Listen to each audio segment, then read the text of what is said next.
Welcome back to the third week of Lent. And as we are in this very critical time of Lent, let me just check in with you today and ask you how you doing. Because this is usually where Lent gets hard for me in the past. So many times in the past I've come charging out of Ash Wednesday with lots of passion and resolutions, and I'm going to do this or that, and then that just meets life.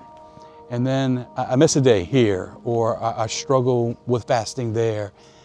And I do that 2 days in a row or a couple times in a week, and I just feel, frustrated with myself, and that just kind of breeds more inconsistency. And then I hit the third week of Lent, and I've just kind of lost my passion and some confidence. And I wonder if you've ever felt like that. And if you are there now, I just want to say welcome back. Great to have you. Most important thing is that we are present to the present moment today, and that we just recommit to the Lord right now and allow Him to be with us. I hope that the journey has at least been a time where you're learning more about life and learning more about your heart. It's been pretty different this Lent. We've talked about some pretty serious things, and whether you're just learning about you and your inconsistencies, or whether you're learning more about your heart, one of the things I've learned about me as I was actually preparing for this Lent and praying with a companion is I'm a consumer. I am a product of our consumer culture. And I was just kind of struck with that, when I want something, I get it. When I am in need of something or hungry for something, I have access to it, and I make a decision to get what I want, when I want, and how I want it. And I knew that, but I was really startled when I realized the implications of that in our spiritual life. So many times I can just use God in the same way. I can act like a consumer spiritually. And if there's such a thing of consumerism, there's such a thing of spiritual consumerism, where, gosh, I'm ashamed to say this, how many times in the past with Lent have I really been excited about Lent because I'm excited about feeling better about me? I think one of the reasons why, as we were talking about last week on top of the mountain, right? Why we like being on top of the mountain is because God makes us feel good about ourselves. And one of the reasons why we don't like coming down the mountain is because not only is there suffering, but a lot of us don't like suffering in the consumer. Now here's the thing. You call me Father for a reason. And when I was a kid, my dad used to sit our family down for some pretty important conversations. We would oftentimes, as a family, sit down with my dad, and he would walk us through some pretty important conversations about some pretty important things. And as a spiritual father who has the privilege of walking with you, I just want to look you in the eye and in the heart right now and say that we can't live as spiritual consumers and thrive in our relationship with God.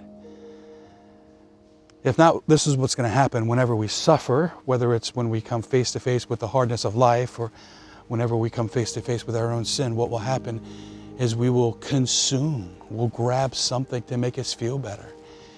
And if we can't grab at holy things to make us feel better, we'll grasp at sin to medicate or to numb or help us forget, because that's what consumers do.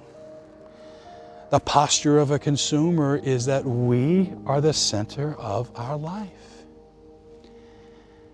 Now, the danger of that is that we can use God.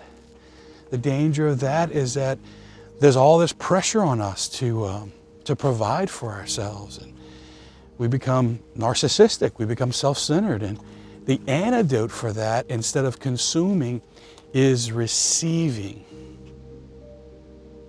That's what Mary teaches us. Mary teaches us how to receive. She's a witness of what it means to not be a consumer with her at the center of her life, but she teaches us what it means to receive with Jesus, God, at the center of her life. Now, this Lent is an opportunity for us to place Jesus at the center of our life. You don't have to be a consumer anymore, because how's that working for you? When you think about all the ways that lure rattles after us, right? Remember the first week of Lent? How many times we hear the shake of the lure and there's a person on the other end of that temptation? Remember Ash Wednesday when we were talking about how many times do we struggle spiritually because we ask for too little? And I want to bring you right back to that and encourage you today to have the courage to ask for more. Right now, God is knocking on the door of your heart and He's wanting you to ask for more. Imagine what your life would look like if God consumed you. What does it mean that we consume the Eucharist, right? When we consume the Eucharist, He consumes us. It's the antidote for the consumer, right? When we allow God to consume us, He becomes the center, and then He provides for us all those things that we desperately want inside our life, and we don't have to provide it for ourselves anymore. And all the anxiety and all the fatigue and everything that we carry in our hearts that draws us down in life, imagine what your life would look like if you no longer had to struggle with that. Because God is ready to give you everything. Look what He gave her. His very self, and He wants to give you the same thing. He's asking you if you're ready to no longer have all the pressure of the world on you as a consumer. Are you ready for more freedom and for more joy and more happiness? Right now, He's knocking on the door of your heart. Here's the truth, you don't have to be a consumer. You just have to be a son or daughter. And imagine what your life would look like if that were the only thing you had to do, is let God be with you and provide for you, and you didn't have to wake up every day and go through that rat race all over again with all that pressure on you. Imagine what your life would look like if you just said yes to the knock on the door of your heart. And not at the end of Lent, like right now, today, in the present moment. God wants to give you everything. And it starts with a yes for Him being the center of your life.